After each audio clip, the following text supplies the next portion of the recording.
Hi, I'm Leslie Wallace.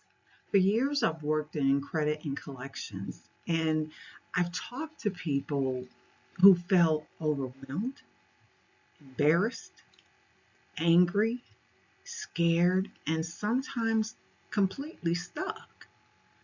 And one thing I learned is that most people aren't failing because they're bad people. They're struggling because nobody ever explained the system. When debt shows up, many people feel like they're in trouble. But trouble feels permanent. Trouble feels hopeless. A situation is different. A situation has steps. A situation has options. A situation has a way forward. That's what restoration is about. Not quick fixes, not magic solutions, not credit repair.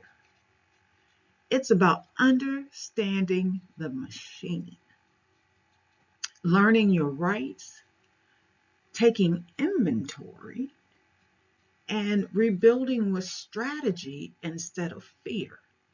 In the next few minutes, I'll show you the path from understanding the machine to rebuilding from structure, one step at a time.